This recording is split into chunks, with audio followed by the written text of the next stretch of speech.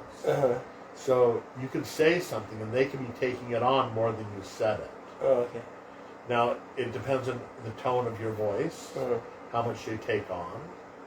So you're not always responsible for what they perceive as judgment. Yeah. But to be fair, this, in a clean way, it's about being mature and coming from a mature discernment, so you can stay away or be able to move away from what you don't want, what you don't need to take on. Because these people, they're kind of psychic vampires. And they'll suck you dry, and most of them probably don't ever want to hear the word control drama. They'll dismiss you or dismiss the whole conversation. That, once again, is somebody going out and dropping out of the we in a conscious relationship and disappearing into the self. I have someone I'm going to use that on. Because they're always using control drama. Yeah. And they are a psychic vampire. Yeah. And you probably love them, right? No, I don't want to be around them. Okay. Because of that. But there are people that are like this too, that you love. I've been very fortunate. The people that are in my life are very non except my stepdad, and he's got over that. But I don't live with him. And if I lived with him, maybe we got back into. But most of my life, people have been really conducive with me. It's just some people come into my life and they just want to, like, they insist on being my friend, and I'm like, I don't really need a friend right now. You need a friend, okay, but I don't need a friend. It's like I feel they know I'm an energy healer and they want a free session. You know, I'm like, you have enough stuff to work on. Go work on it. I don't want to work. Well, on that's it. Being such a free spirit that you are, and being so out there. You're very able to attach onto. Yeah. People will do that. Okay, we're gonna call it a quit soon, because these are gonna shut off at exactly an hour. If we haven't gone an hour yet, how long have we gone? Oh, we've gone a little less than an hour. Have you heard of ecstatic dance? That's where I'm going after this. Very cool. Yeah. Oh, you have? You've been? Have you been? Yes. I have. Okay, I'm going to the one in Point Loma tonight. Very cool. Whoops. Zippity doo dah. Remind me later.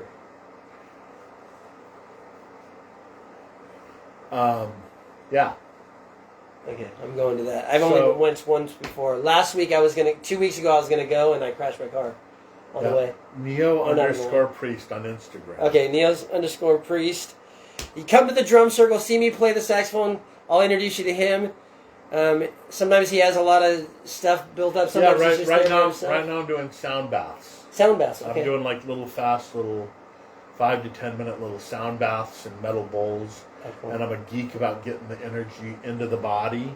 So I have you sit in a gigantic bowl while I ring that.